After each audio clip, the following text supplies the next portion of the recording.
But let's get back to this abortion shit. Now, is a fetus a human being? This seems to be the central question. Well, if a fetus is a human being, how come the census doesn't count them? If a fetus is a human being, how come when there's a miscarriage, they don't have a funeral? If a fetus is a human being, how come people say we have 2 children and 1 on the way, instead of saying we have 3 children? People say life begins at conception. I say life began about 1 billion years ago, and it's a continuous process. Continuous, just keeps rolling along. Rolling along. I say, you know something? Listen, you can go back further than that. What about the carbon atoms? Huh? Human life could not exist without carbon.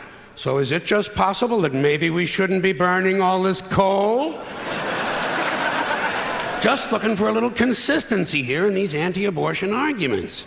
See, the really hardcore people will tell you life begins at fertilization. Fertilization when the sperm fertilizes the egg, which is usually a few moments after the man says, gee, honey, I was going to pull out, but the phone rang and it startled me.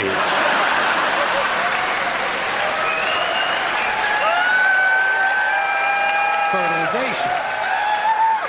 But even after the egg is fertilized, it's still 6 or 7 days before it reaches the uterus and pregnancy begins. And not every egg makes it that far. 80% of a woman's fertilized eggs are rinsed and flushed out of her body once a month during those delightful few days she has. They wind up on sanitary napkins, and yet they are fertilized eggs. So basically what these anti-abortion people are telling us is that any woman who's had more than 1 period is a serial killer. Consistency.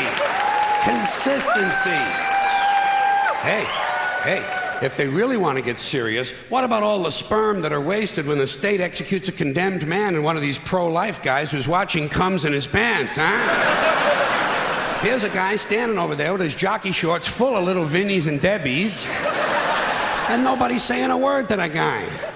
Not every ejaculation deserves a name. Now, speaking of consistency, Catholics, which I was until I reached the age of reason,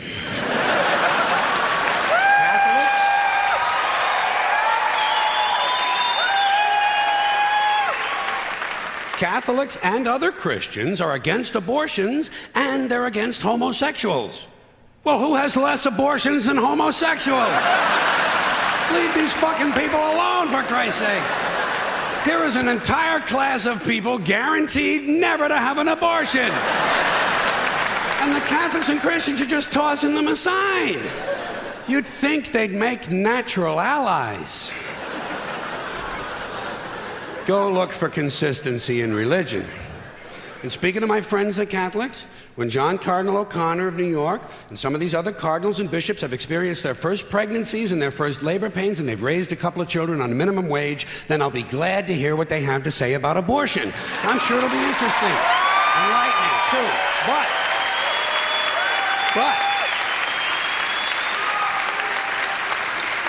in the meantime, what they ought to be doing is telling these priests who took a vow of chastity to keep their hands off the altar boys. Keep your hands to yourself, Father. You know? When Jesus said, suffer the little children come unto me, that's not what he was talking about.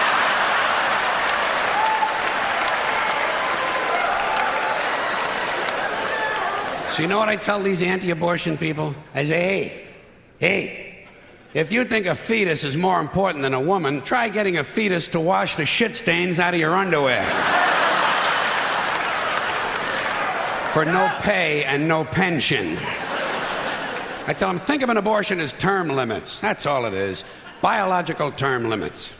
But you know, the longer you listen to this abortion debate, the more you hear this phrase, sanctity of life.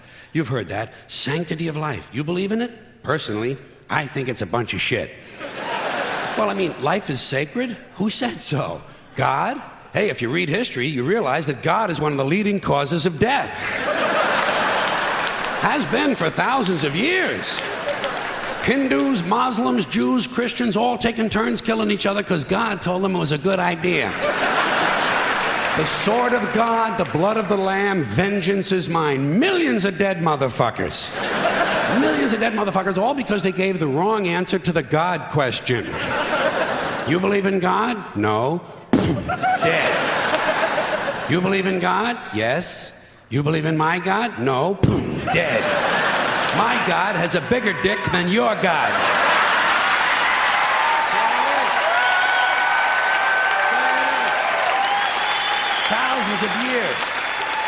Thousands of years, and all the best wars, too. The bloodiest, most brutal wars fought, all based on religious hatred, which is fine with me, eh? Anytime a bunch of holy people want to kill each other, I'm a happy guy. But don't be giving me all this shit about the sanctity of life. I mean, even if there were such a thing, I don't think it's something you can blame on God. Now, you know where the sanctity of life came from? We made it up. You know why? 'Cause we're alive. Self-interest. Living people have a strong interest in promoting the idea that somehow life is sacred. You don't see Abbott and Costello running around talking about this shit, do you? We're not hearing a whole lot from Mussolini on the subject. What's the latest from JFK? Not a goddamn thing. Because JFK, Mussolini, and Abbott and Costello are fucking dead. They're fucking dead. And dead people give less than a shit about the sanctity of life. Only living people care about it, so the whole thing grows out of a completely biased point of view. It's a self-serving, man-made bullshit story. It's one of these things we tell ourselves so we'll feel noble. Life is sacred. Makes you feel noble. Well, let me ask you this. If everything that ever lived is dead, and everything alive is gonna die, where does the sacred part come in? I'm having trouble with that. Because, I mean, even with the stuff we preach about the sanctity of life, we don't practice it.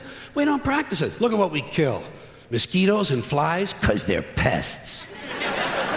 Lions and tigers, 'cause it's fun. Chickens and pigs, 'cause we're hungry. Pheasants and quails, 'cause it's fun. And we're hungry. And people, we kill people, 'cause they're pests. And it's fun.